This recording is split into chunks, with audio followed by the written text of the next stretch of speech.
Welcome to our presentation in electricity and how we liken that to water flowing through pipes, the water pipe analogy. This analogy is really handy. A lot of the concepts are almost the same in terms of how they relate to each other. It's just a lot easier to imagine water flowing through pipes because we can see that every day, and if we understand how that happens, then we can liken that to what's happening with electricity. So electricity is just electrons moving around in circuits, and the energy of those electrons makes interesting things happen, like lights glow and motors turn and that kind of thing.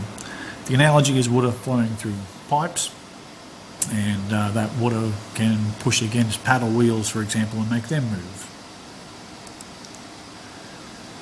Charge is what electricity is, so more specifically electrons, but in general terms it's just charge. And a unit of charge is a coulomb. The analogy is water, or volume of water. If you want to, you could talk about the mass of water, but in this presentation we're going to keep to volume in meters cubed.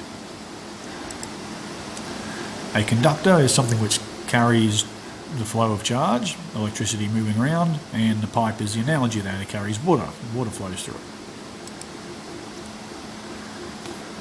Voltage is two different ways to think about voltage. So we can have a voltage supply. So this is the thing which provides energy to charge.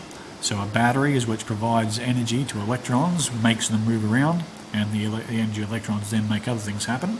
That's what voltage is, so the energy per unit charge. Pressure is the analogy to that. And we know pressure is Pascal and Newton over meter squared. Pretty easy, just let's put a Newton meter over there, divided the other side there, I can change that to joules per meter cubed. So very similar to this. So energy per unit charge, energy per unit volume. So the greater the pressure, the more energy you can provide things. Current is the flow of charge, so how much charge per second is flowing past a given point. Flow rate is the volume of water flowing by a given point per second. So just repeating from before, a greater current will be a greater amount of charge per unit time. It may make a light bulb glow brighter. A greater flow rate may turn a bigger paddle wheel. It'll fill up a bucket quicker. Resistance. Okay, so if I try to push water through a network of pipes, the pipes resist that flow. And same thing with electrical components, they resist the flow of electricity.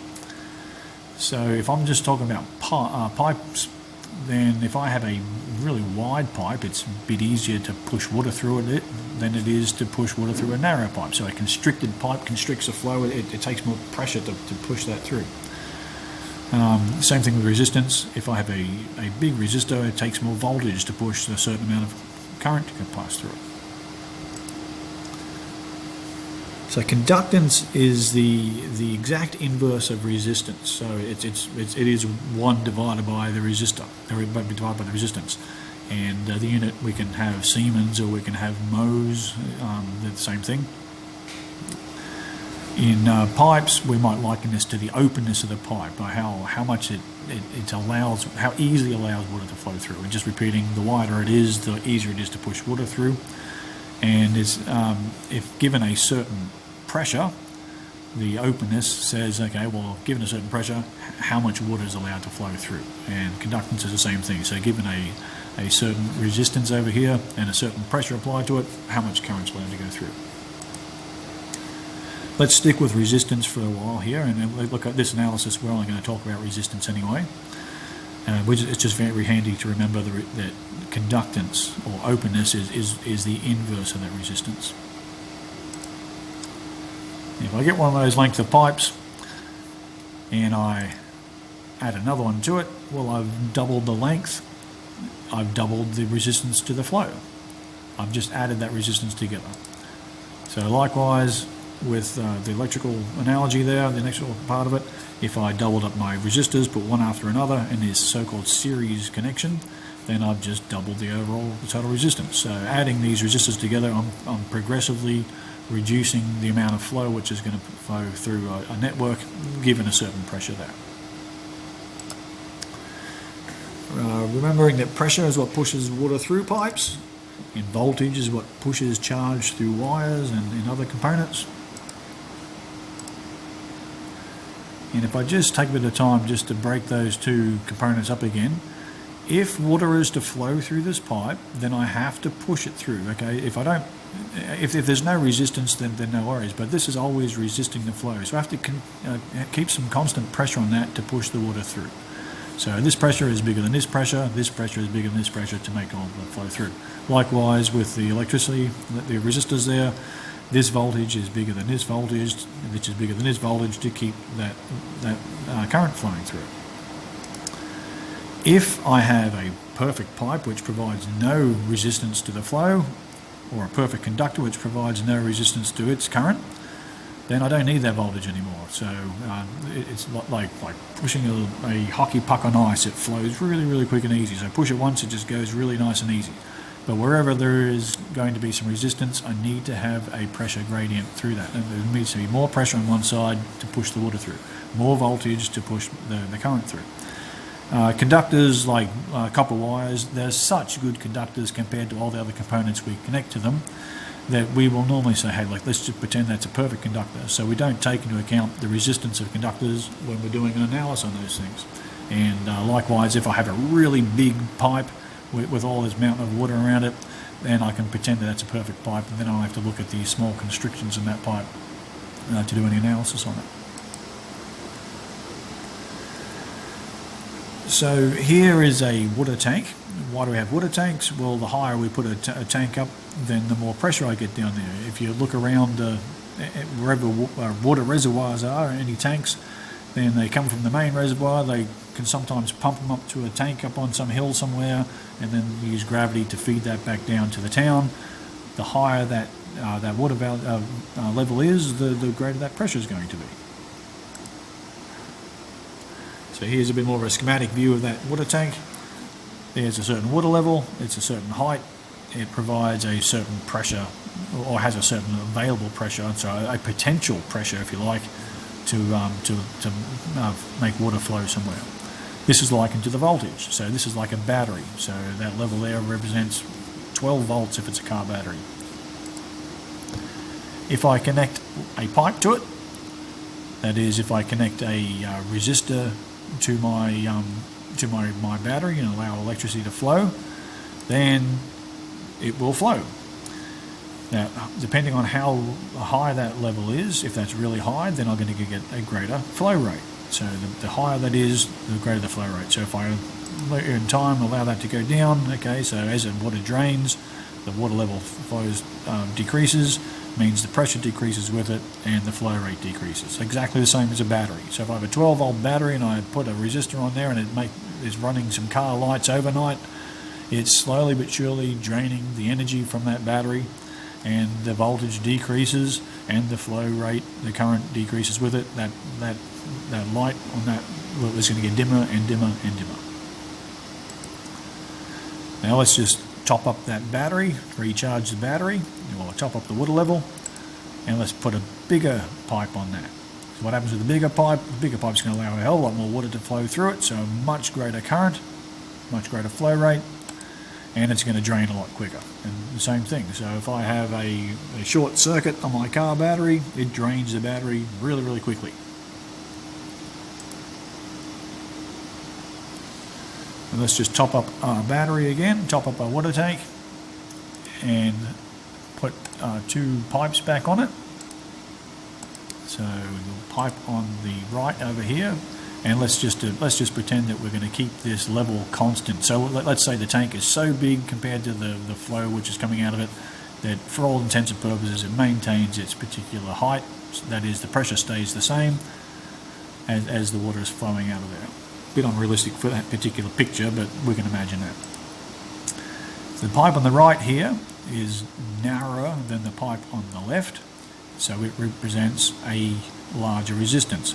It is less open, so a greater resistance to the flow, and therefore the amount of current it allows to go through is small. On the left, the openness is greater, so therefore it represents a smaller resistance, and it allows a much greater current to go flowing through that. Now these two pipes are connected in a parallel connection. So they're both draining off the same source at the same time, parallel to each other, not one connected to the other like a series situation. So openness is the flow per unit of pressure. Conductance is the analogy to that, which is current per unit volt. So the more for a given pressure, we get a certain flow rate depending on how open our pipe is. For a resistor or for an electrical component, for a given voltage, we get a certain current being produced due to its conductance. Now we like to work quite often with the inverse of conductance, so the resistance. And the resistance is just the inverse of that, so the voltage per unit current. If I use that to define what resistance is, then I've got the value of R resistance in its units ohm. So 1 ohm is equal to 1 volt per amp. Just to be remembering again, the conductance is the inverse of resistance. So conductance is 1 over R, which is now going to be the current divided by the volt. So 1 amp per volt. And quite often the mho, we just say it's the inverse, so let's just invert the ohm, the omega. Now let's go back to our definition of resistance there and just arrange it in a slightly different way again. So make I the subject, and the reason I'm doing that is because I want to compare the flows. I want to look at the total flow coming out of this tank. So obviously, if I have two pipes connected in parallel, the total amount of flow coming out of that is just the sum of those two flows. Okay, so I1 plus I2. Same thing for batteries and resistors and electricity. So we have a certain pressure feeding one side of the pipe, certain pressure feeding the other side of the pipe, the other pipe. So have one flow is equal to the voltage divided by its resistance. This other flow is equal to the voltage divided by its resistance. Let's bring them across over here. Our total flow, so the total amount of water leaving the tank, the total amount of current leaving the battery is equal to this. Let's factor out that voltage out. And rearranging that, let's divide the V over. So we have I and V on one side equals 1 over R1 plus 1 over R2. Now this is just the definition of what our conductance was. So conductance, and remember conductance is the same as 1 over R. So if you want to, just think about Ohm's law, V equals IR, that's equal to 1 over R. Now that is a very useful formula. So if we're asked if we need to determine what's the equivalent voltage, the equivalent resistance given a couple of different pipes plugged into a tank, or the equivalent resistance of a few different resistors plugged in parallel to a battery, then this is the formula for it. So we'll pause here, and then we'll come back to another video to make use of this.